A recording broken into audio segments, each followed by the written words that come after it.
agents along in the past. So, I guess the answer you gave me, you said, scope isn't about web leasing, it's about jobs. It seems like what we did with scope was we quantified the web leasing payment. But what about scope did we do that actually helps to protect jobs? It seems like the whole drive initiative, like you said, went into saving a dollar. I don't think they're gonna try and wet lease our entire jobs on day one. I think what they're gonna do is they're going to right-size our fleet, right-size our force, and wet leasing, which is now they may do under this qualified policy, they may do as much as they want, as opposed to they shall not be forewarned, all these different types. So what portion of it is actually protecting our jobs? Because that seems to be the main concern, not the wet leasing payment that we actually negotiate in there. It seems like they may, with this penalty, is weaker language than shall not with the penalty. Okay, thanks, Bill. Yeah, just to follow up on it, the premise is wrong. The premise is that they can't do it today, and they can do it today. Can I finish? They can do it today. They have done it today. They've done it over the past decade. They've been doing it since they've had wet lease occurring. And what I'll say about how is the language today different? The language today is different in that it actually puts in place a no kidding hard limit, and the hard limit is actually not overcome by a wet lease penalty as it is in today's language.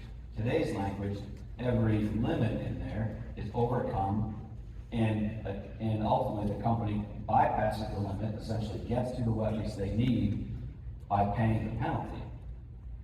In the TA language, what we did is we put hard protection as you're traveling in. We grabbed language from 482C.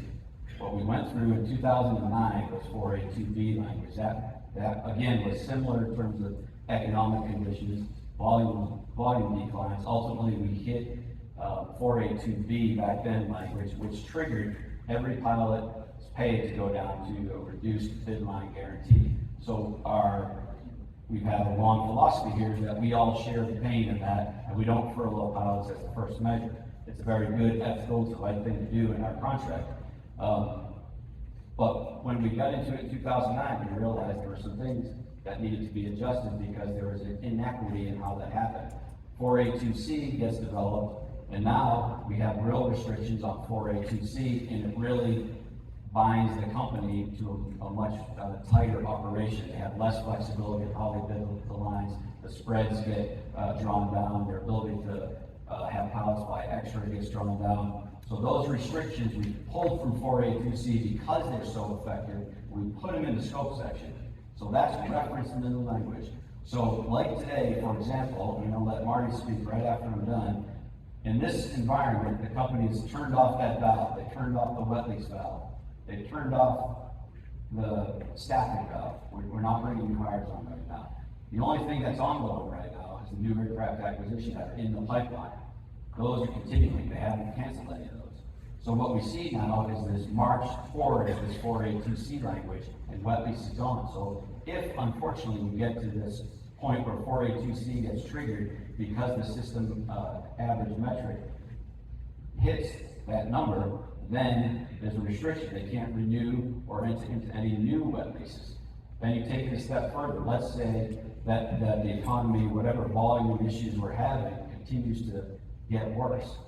If it gets worse, we'll do the first thing we've never done in our company's history, and that's actually furlough a pilot. The only airline that has never furloughed a pilot.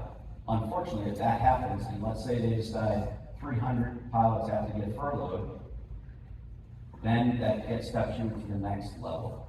We attempt to go in and say, look, you can't furlough you can't wet lease at all.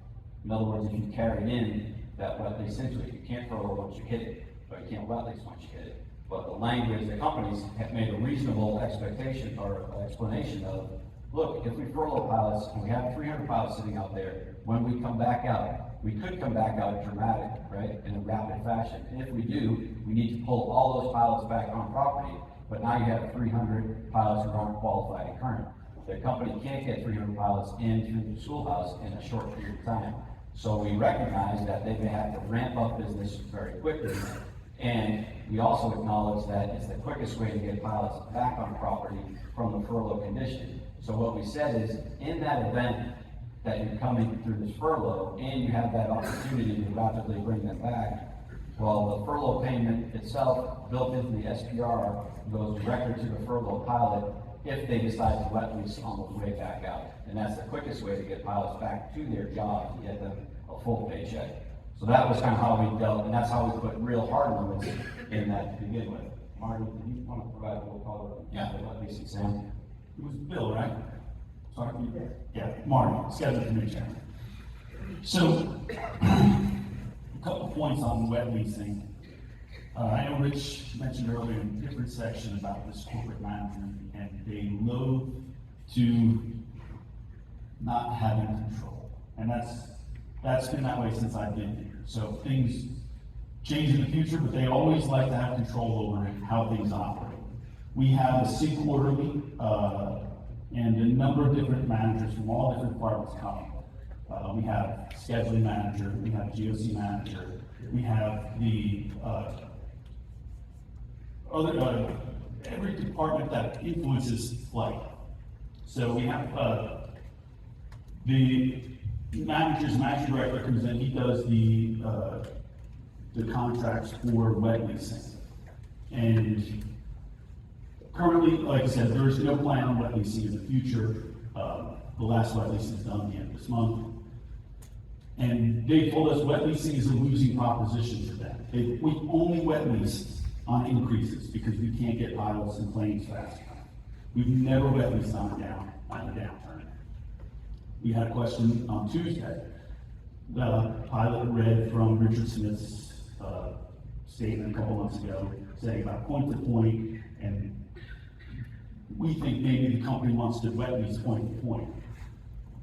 All those 8 wet leases that we had in the previous year during COVID, every one of them goes Memphis somewhere. Memphis Honolulu, Memphis San Juan, Memphis Stansted. They built those in there because they know that these operators are not reliable, and if they fail, they want to have a FedEx trunk airplane to replace that breakdown or whatever, that Western Global or the other wet lease can't operate and fulfill on time.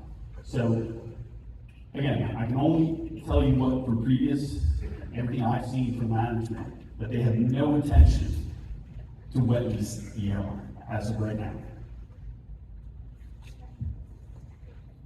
Let me just add a technical point, which is that you have to evaluate the mean, may, shall, or shall not in light of the context in which they're used.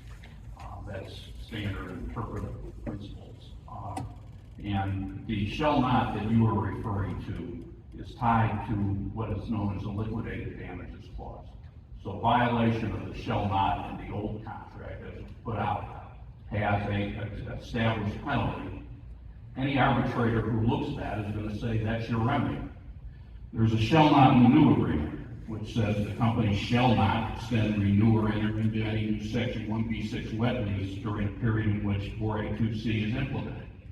That has no liquidated damages clause. So that means they can't do it. We go to arbitration, we're entitled to a make-whole remedy and a cease and desist. Okay, so the. Sir, we need to move on to the next question.